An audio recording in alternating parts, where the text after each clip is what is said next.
नमस्कार, मी पूनम आणि तुम्ही पाहत आहात पुन्हा एक नवीन अपडेट। मित्रांनो, महाराष्ट्र शासनाने निराधार पुरुष व महिला, अंध, अपंग, अनाथ मुले, मोठ्या आजाराने ग्रस्त व्यक्ती तसेच घटस्फोटित महिला, परिपक्वता महिला, वेश्या व्यवसायातून मुक्त झालेल्या महिलांना दरमहा 1500 रुपयांचे आर्थिक सहाय्य दिले जाणार आहे। तर ही योजना कोणती असणार आहे? महाराष्ट्र शासनाने या व्यक्तींसाठी ही योजना लॉन्च केली आहे। तर ही योजना कोणती असणार आहे? या योजनेसाठी तुम्हाला ऑनलाइन आणि ऑफलाइन दोन्ही पद्धतीने अप्लाय करता येणार आहे। ते कसे करायचे, त्यासाठी कागदपत्रे कोणकोणती लागणार आहेत व कोणत्या व्यक्ती या योजनेसाठी पात्र ठरणार आहेत, याला वयाची अट काय असणार आहे, याची सर्व इन्फॉर्मेशन आजच्या व्हिडिओमधून आपण पाहणार आहोत। सो तुम्ही स्किप न करता व्हिडिओ नक्की शेवटपर्यंत पहा, तरच तुम्हाला समजेल। आणि व्हिडिओ आवडल्यास व्हिडिओला एक लाईक नक्की करा आणि चॅनलवर अजूनही नवीन असाल तर अशाच इन्फॉर्मेटिव्ह व्हिडिओसाठी आत्ताच आपलं चॅनल सबस्क्राइब करून शेजारी बेल आयकॉन प्रेस करायला मात्र विसरू नका। मित्रांनो, तशी पाहिलं तर ही योजना पहिलीच आहे, परंतु 2024 मध्ये या योजनेमध्ये काही मोठे बदल करण्यात आले आहेत।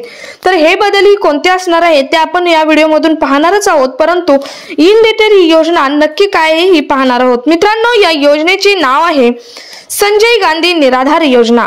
या योजनेमध्ये लाभ मिळतो तो म्हणजे प्रति महिना 1500 म्हणजेच 1500 रुपये अर्थसहाय्य हे मिळते लाभार्थ्याला।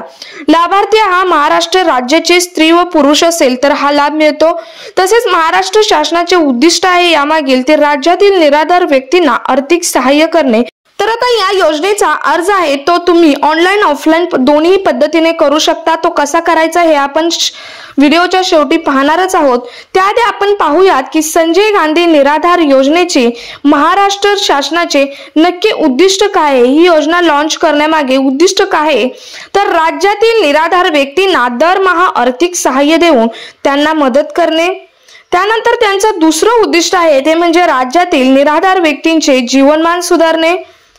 तसेच या योजनेअंतर्गत निराधार व्यक्तींचा सामाजिक तसेच आर्थिक विकास करणे, तसेच निराधार व्यक्तींना सशक्त तसेच आत्मनिर्भर बनवणे, तसेच निराधार व्यक्तींना त्यांच्या दैनंदिन गरजांसाठी लागणाऱ्या पैशासाठी कोणावर अवलंबून राहण्याची गरज भासू नये, तसेच कोणाकडून पैसे उधार मागण्याची गरज भासू नये, याच उद्देशाने आपल्या महाराष्ट्र राज्याने संजय गांधी निराधार योजना या योजनेची सुरुवात केली। यानंतर सर्वात महत्त्वाचा मुद्दा पाहूयात की या योजनेसाठी पात्र लाभार्थी कोण असू शकतो, म्हणजे त्याची पात्रता काय असावी तर तो या योजनेसाठी पात्र ठरू शकतो। या योजनेसाठी अपंगातील अस्थिव्यंग, अंध, मूकबधीर, कर्णबधीर, मतिमंद इत्यादी प्रवर्गातील स्त्री व पुरुष हे अपंगांसाठी झालं। तर क्षयरोग, कर्करोग, पक्षाघात, प्रमस्तिष्कघात, एड्स, कुष्ठरोग यांसारख्या आजारामुळे स्वतःचा चरितार्थ चालवू न शकणारे पुरुष व महिला, त्यानंतर अनाथ मुले, त्यानंतर निराधार महिला, निराधार विधवा, शेतमजूर महिला, त्यानंतर आत्महत्या केलेल्या शेतकऱ्यांची विधवा पत्नी, त्यानंतर घटस्फोट प्रक्रियेतील व घटस्फोट झालेल्या परंतु पोटगी न मिळालेल्या महिलांना या योजनेचा लाभ घेता येईल। तसेच अत्याचारित महिला, याही महिलांना या योजनेचा लाभ घेता येईल। तसेच वेश्या व्यवसायातून मुक्त केलेल्या महिला म्हणजे तृतीय व्यक्ती महिला यांना जो लाभ आहे तो या योजनेचा लाभ घेता येणार आहे। तसेच देवदासी महिला, तसेच 35 वर्षाखालील अविवाहित स्त्री असेल तर त्यांनाही या योजनेचा लाभ मिळणार आहे। तसेच तुरुंगात शिक्षा भोगत असलेल्या कायद्याची पत्नी ही या योजनेअंतर्गत लाभ घेऊ शकते। आता तुम्हाला समजले असेल या योजनेअंतर्गत कोणत्या व्यक्ती लाभ घेऊ शकतात। आता यानंतर पाहूयात की या योजनेचे फायदे नक्की काय तुम्हाला होणार आहेत। त्यामध्ये पहिला फायदा म्हणजे या योजनेअंतर्गत पात्र लाभार्थी व्यक्तीस प्रति महिना 1500 रुपयांचे आर्थिक सहाय्य केले जाते। त्यामुळे त्यांचा सामाजिक व आर्थिक विकास होण्यास मदत होईल। तसेच दुसरा फायदा आहे तो म्हणजे एका कुटुंबात या योजनेचे एकापेक्षा जास्त लाभार्थी असल्यास त्याला प्रति महिना 1500 रुपये आर्थिक सहाय्य देण्यात येते। तसेच राज्यातील व्यक्ती सशक्त व आत्मनिर्भर बनतील राज्यातील निराधार व्यक्तींचे जीवनमान सुधारेल या योजनेमुळे। तसेच या राज्यातील निराधार व्यक्तींना त्यांच्या दैनंदिन गरजांसाठी व उपजीविकेसाठी कोणावर अवलंबून राहण्याची गरज नाही, तसेच कोणाकडून पैसे उधार घेण्याचीही गरज भासणार नाही। त्यानंतर निराधार व्यक्ती कुठल्याही आर्थिक अडचणीशिवाय त्यांचे जीवन जगण्यासाठी सक्षम बनतील। सो मित्रांनो, तुम्हाला समजलेच असेल की या योजनेचे तुम्हाला फायदे काय होणार आहेत। यानंतर या योजनेसाठी पात्रता व अटी काय असणार आहेत हेही पहा। त्यामध्ये पहिली अट आणि बेसिक अट असणार आहे ती म्हणजे अर्जदार महाराष्ट्राचा मूळ रहिवासी असावा, लाभार्थी व्यक्तीचे वय हे 65 वर्षाखालील असणे गरजेचे आहे। त्यानंतर अर्जदाराकडे उत्पन्नाचा कोणताही स्रोत नसावा, तसेच अर्जदार हा जमिनीचा मालक नसावा, तसेच 65 वर्षावरील व्यक्तींचा संजय गांधी निराधार अनुदान योजनेचा लाभ घेता येणार नाही। त्यानंतर पुढचं जी अट आहे ती म्हणजे अर्जदार किमान 15 वर्षापासून महाराष्ट्र राज्याचा रहिवासी असणे आवश्यक आहे। त्यानंतर पुढचं आहे ते म्हणजे अर्जदाराचे नाव दारिद्र्य रेषेखालील कुटुंबाच्या यादीत असणे आवश्यक आहे।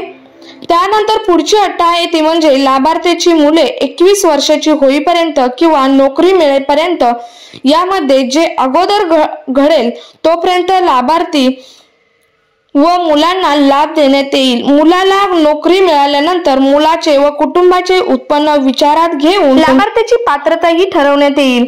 त्यानंतर मुलीच्या बाबतीत लग्न होईपर्यंत किंवा तिला नोकरी मिळेपर्यंत लाभ मिळेल। या अनुषंगाने नोकरी करणाऱ्या अविवाहित मुलींचे उत्पन्न व कुटुंबाचे उत्पन्न याचा विचार करून लाभार्थीची पात्रता ठरवण्यात येईल। त्यानंतर पुढची अट आहे ती म्हणजे लाभार्थ्याच्या उत्पन्नासह कुटुंबाचे एकत्रित उत्पन्न 21,000 रुपये पर्यंत असल्यास लाभार्थी योजनेअंतर्गत लाभ मिळण्यास पात्र होईल। यानंतर पुढची अट आहे ती म्हणजे या योजनेखाली लाभ मिळण्यासाठी अर्जदाराच्या अपत्य संख्येची अटही राहणार नाही। अपंगातील अस्तित्वंग तसेच अंध, मूकबधीर, कर्णबधीर, मतिमंद या सर्व प्रवर्गातील अपंगांना या योजनेचा लाभ मिळण्याकरता त्यांचे एकत्रित कुटुंबाचे उत्पन्न या योजनेत पात्र होण्यासाठी 21,000 रुपये असावे।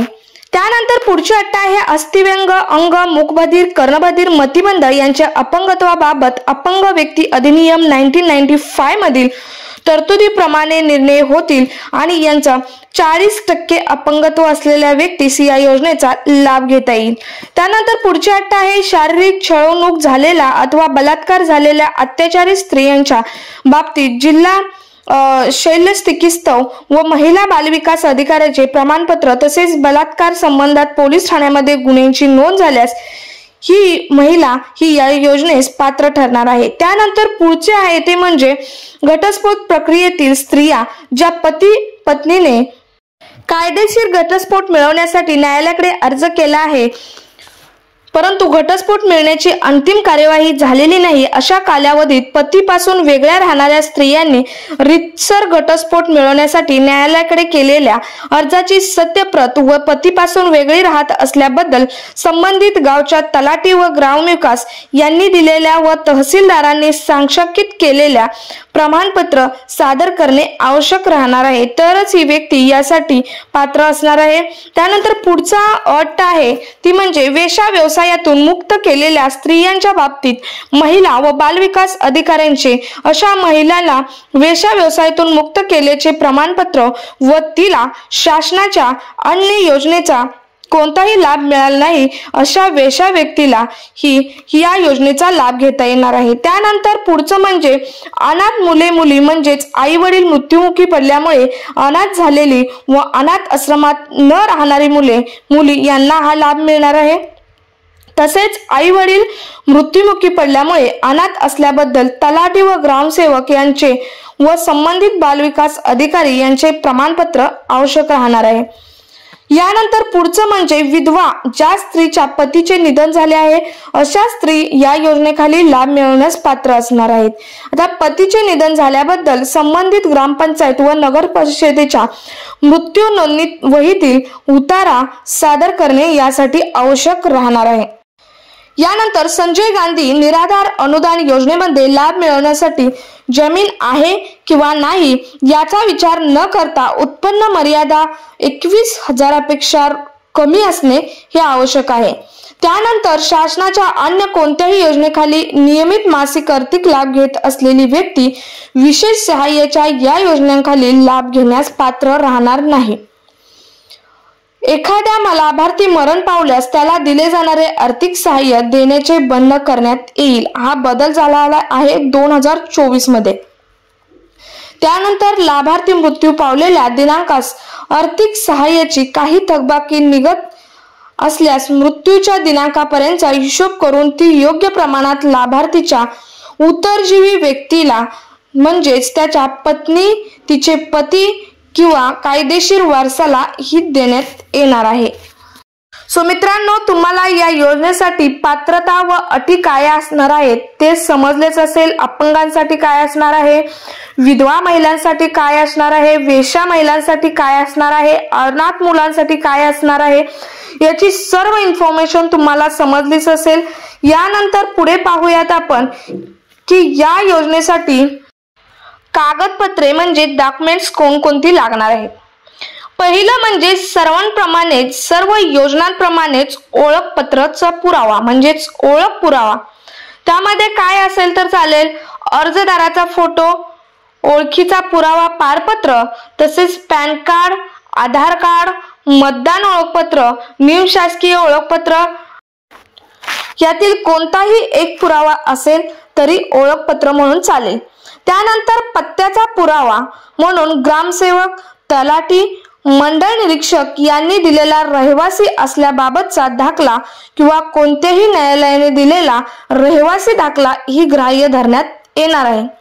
त्यानंतर वयाचा पुरावा म्हणून तुम्ही काय देऊ शकता, शाळा सोडल्याचा दाखला किंवा शिधापत्रिकेमध्ये अथवा निवडणूक मतदार यादीत नमूद केलेला वयाचा उतारा किंवा ते नसेल तर ग्रामपंचायतीच्या, नगरपालिकेच्या किंवा महानगरपालिकेच्या जन्म नोंदणी वहीतील उताराचा सांख्यिक प्रत किंवा ग्रामीण किंवा नागरी खणालयाच्या वैद्यकीय अधीक्षक यांचा किंवा त्यापेक्षा वरील दर्जाच्या शासकीय वैद्यकीय अधिकार याने दिलेला वयाचा पुरावा हे असेल तरी चालेल। त्यानंतर उत्पन्नाचा पुरावा म्हणून तुम्हाला काय द्यावं लागणार आहे बघा, तहसीलदार किंवा उपविभागीय अधिकारी यांनी दिलेला दाखला किंवा दारिद्र्य रेषेखालील यादीमध्ये त्या व्यक्ती कुटुंबाचा समावेश असल्याबद्दलचा सांख्यिक उतारा। त्यानंतर पुढचा रहिवासी दाखला म्हणून तुम्हाला काय द्यावं लागणार आहे बघा, ग्रामसेवक, तलाठी, मंडळ निरीक्षक तसेच नायब तहसीलदार किंवा तहसीलदार यांनी दिलेला रहिवासी असल्याबद्दलचा दाखला। त्यानंतर पुढचं म्हणजे अपंगाचे प्रमाणपत्र।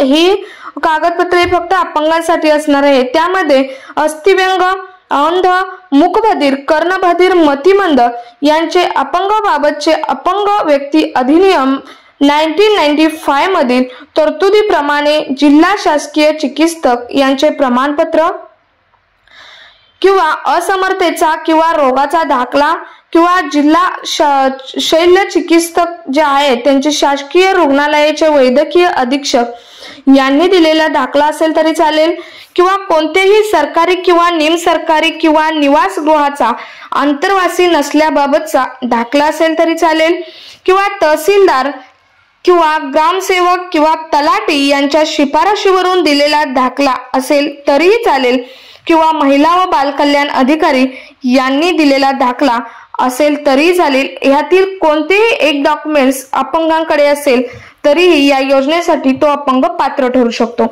यानंतर पुढची जो डॉक्युमेंट्स आहे ते म्हणजे अनाथ असल्याचा दाखला। आता ही फक्त अनाथ मुलांसाठी आहे। त्यामध्ये काय असेल तरी चालेल बघा, ग्रामसेवक, मुख्याधिकारी, प्रभाग अधिकारी यांनी दिलेला व गट विकास अधिकारी किंवा प्रकल्प अधिकारी, एकात्मिक बाल विकास सेवा योजना यांनी सांख्यिक केलेला दाखला असेल तरी चालेल।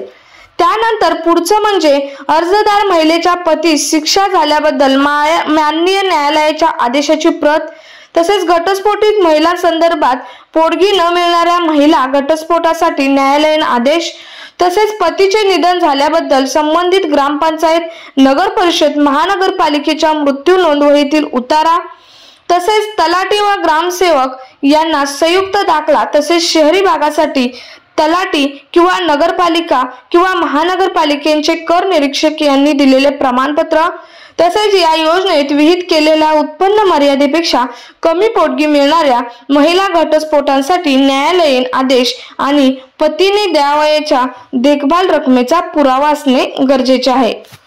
तर ही सर्व कागदपत्रे लागणार आहेत संजय गांधी निराधार योजनेसाठी। यानंतर सर्वात महत्त्वाचा मुद्दा म्हणजे तुम्ही या योजनेसाठी ऑनलाईन पद्धतीने अर्ज कसे करा।